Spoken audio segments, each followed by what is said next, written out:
Hello and welcome to Career Mode. This is episode number 20. Right, what I was going to show you last episode but forgot to was the players that we signed and their stats. Now you can currently see that on the screen. It's going by fairly fast, so if you want to see what they look like, of course, be sure to pause it and then you'll be able to see, you know, the stats of the players. But it didn't take me until going through these stats to realize we signed quite a few players. There were 5 in this one, and there are yet more signings made this episode, so that was quite a weird one to witness. Anyway, we are starting things off here. This is, I believe I'm going to try and pronounce his name here as Pasalic, centre defensive mid from Chelsea. The reason why I went for this guy is because we need more CDMs and centre mids who are actually pretty good. Now, another one I went for, Nato, I believe that his name is pronounced, or Renato, I'm going to call him Renato. Also went for him because he's a centre mid, and we need more key quality centre mids as well. Pasalic, the offer was accepted by Chelsea, so I decided he's actually going to be fairly decent for us. And, yeah, that's what I went with. And then at the same time, Renato, Genk even accepted the offer. So then we sent an offer in for Renato, and that was how that went. We would have to wait to see how they were going to fare, though, considering we had a game against West Brom to worry about for the first game of this episode. There wasn't really much I could say about West Brom. I mean, once again, it's still early days in this league, so I can't really say all that much. I believe this is our, this is our 3rd game of the league? Yeah, we got a win and a draw so far, and we were looking to continue that here. You're going to see what West Brom lined up with, but we went with quite a lot of our newer players, of course. You're about to see the lineup here. As you can see, Bettinelli once again playing in goal, Dembele, Lanzini. Actually, no, Lanzini and Shaw, the only newer guys. I thought we were a bit newer than that. But as you can see on the bench there, we've got the majority of the guys. We got, I believe there was Cabano and I can't remember the other guy's name. Anyway, West Brom's lineup here. Not looking that bad, but once again, everyone's playing a 4-2-3-1 even in the Premier League, so that's great. And Saida Berahino's on the bench. I was considering signing him until, well, Iheanacho popped into my mind again. Anyway, we're going to progress quite a bit into this game now. 34th minute, we're on the attack here. Fredericks plays a nice ball into Lanzini, gets through here, takes the shot, and that is a perfect slide there to get to that ball. Look at this. I hope we get the replay of it here. Watch this. Lanzini takes the shot, and a perfect timing on that slide off the side there of him, and it goes out for a corner. Lanzini crosses it in. It gets headed out. No, it doesn't. It finds Dembele, and from this angle, Dembele takes a shot, but it's deflected over the bar. That was pretty much the biggest thing we had going up until this moment, when Lanzini gets on the ball again, finds Dembele.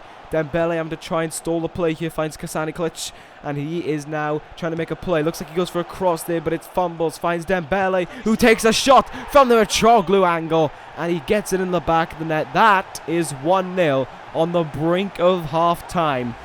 I believe this is Dembele's first game in the Prem as well. Actually, yeah, it is. But you can see it looks like a cross he goes for. Fumbles a bit, but there is Dembele to knock it in the back of the net. Now, moving forth here, near the end of the game. Very slow game. A lot of midfield, and the attack just weren't that good. Here comes Luke Shaw, 1-on-1 with the keeper. But it's a really good save, I believe. It's by Ben Foster. To keep that one out and to keep the game 1-0 there for Fulham. Perhaps if someone else had had the shot, they may have done a bit better. And you see there a yellow card for Tom Kearney. You're about to see when he got that yellow card for the tackle was fairly aggressive. Yeah, there it is. Taking that ginger from behind, probably Ben Watson. Anyway. Oh no, he plays for Wigan. Here we go now, 90th minute, almost the end of the game. Lose the ball there, Lanzini runs onto it. Now we got Tom Kearney on the ball again. Now looking to make a run. Oh, it gets saved. Christensen can't get it, and Dembele, well, he skies it. Absolutely skies it. But it's the end of the game. It's a 1-0 win for us, and that is another 3 points in the bag there. Not too shabby indeed. 3 more points, and that keeps our campaign as a good start in the Premier League. Now, moving on here, back to the transfer window. Pasalic accepts the offer, and we are more than glad to sign him up. As you can see, we've gone through nearly all our money in just this transfer window. We had 50 million at the start of this window, and now, after the signing of Renato, we're down to 7 million. How we've managed this, I have no idea. It's not like we've signed so many big names as well, or we've signed a big name. We've just signed a lot of players. It's beyond me how we've been able to spend so much money. But I hope we can get a bit more by January, just in case we need to make some more signings. Nevertheless, there's the guy's stats. If you want to see them, of course, pause the video or just, yeah, go through it a little bit slower. Anyway, after this, I realized, well, our right backs aren't looking that good, and the right back scouting I had, all the right backs were terrible, so I decided, let's try my luck and bring in a left back on loan. I didn't check to see if anyone could play them. I just went with this guy, just because his wages were 20 grand a week, so I assumed he was going to be fairly decent. And thankfully, he accepted the offer, which meant we were able to get him. And there you go. There it is, Silva. There he is, left back. He's going to be playing right back for the majority of the season. And now we move on to Aston Villa. Wow, I don't have time to catch my breath in this circumstance. But anyway, Aston Villa against Fulham. Here we go to Villa Park. This game was far more intense than what I was expecting, as you're about to see. What an interesting game this was. Anyway, Aston Villa, of course, in real life, came, I believe, yeah, they were bottom in the Premier League. But this time round, they've survived, as you can see, for another season. And they're looking to take us on here. Here was their lineup. Oh, look, it's actually a 4-4-1-1. How very interesting there. And I wasn't expecting this lineup. I looked at this lineup and I was like, oh, it's okay, it's decent. It's a fairly Aston Villa-esque lineup. Should be able to break this down. And as you can see, we've gone for some more newer signings. You can see we got Renato and Pasalic playing this one. That Bywater there at left back is a youth player that we brought in. And I was just trying to get him in for some game time. Anyway, yes, this hasn't been edited. As you can see right off the bat, I believe that's Cabano passing things off to Tom Kearney now. Kearney again past Grealish here, or at least trying to. Look at this, Grealish is not giving up here. He takes the ball off him there, yes he does. But on the edge of the line, Tom Kearney gets it back in the box, takes a shot, it's 1-0. It takes 2 minutes for Tom Kearney on his own to break down the Aston Villa lineup. Gets past Grealish, gets past everyone else there, and takes the shot in the box. It's 1-0. I was not expecting that either, but wow, Tom Kearney working his magic early on there to make it 1-0. Moving on to just a few minutes later now, 6th minute. I believe I pronounced that name Gay. I believe it's Gay or something like that, but he gets a good shot there, but Stekelenburg is able to save it and then keep it out. And now we go on the attack here. Cabana with the ball, with quite a run. He's going to look to play it up to Tom Kearney once again. Can Kearney get anything done here? Cuts inside slightly, looking maybe for a second goal. Passes it into Renato, who takes the shot, and it's a really good save there by Bunn, keeping it out. Now moving on here, 34th minute, Jordan Ayew passes it off to Nzogbia, who gets some cheeky passing back to Nzogbia, and it's off the post and out. So close there. And now, at the start of the second half, it was Aston Villa's turn to extract some revenge. And Zogbia on the ball. Holds up play for a little bit there, completely sidesteps that guy. He's still going, finds Gilles, and now he gets a cross in. Sanchez, who takes a shot, and he finds the back of the net. I think he caught Stekelenburg off angle. Stekelenburg might have been expecting a first-time shot there, and he didn't get it. Sanchez instead taking a control touch and then going for the shot. Look at this, he controls it and then shoots. Lovely left foot volley there to get past Stekelenburg and to tie up the game. Moving on now, 63rd minute, Gay, as I'm now going to keep on calling him, is running down the wing here. Steamer completely misses him and takes out the cameraman. It's an opportunity as Silva gets past him. Ayew into Scott Sinclair, who was literally subbed on a minute ago. And it's 2-1. Aston Villa have come from behind and have taken the lead in this match. How they managed that is beyond me. But poor defending, and I don't know what happened there. Stekelenburg's goalkeeping there was pretty shoddy, to say the least. But they've done it. It is 2-1. And that was a nerve-wracking moment for us, to say the least. We really need to try to get in. Mitroglou with a long shot. It gets saved. Edmilson Jr. is there. It gets saved off the post. Edmilson Jr. again gets it in for 2-2. Everything flipped on its head in about half an hour of here. We went into the second half 1-0 up. Then we drew. Then we were losing. And now we're back to drawing, thanks to Edmilson Jr.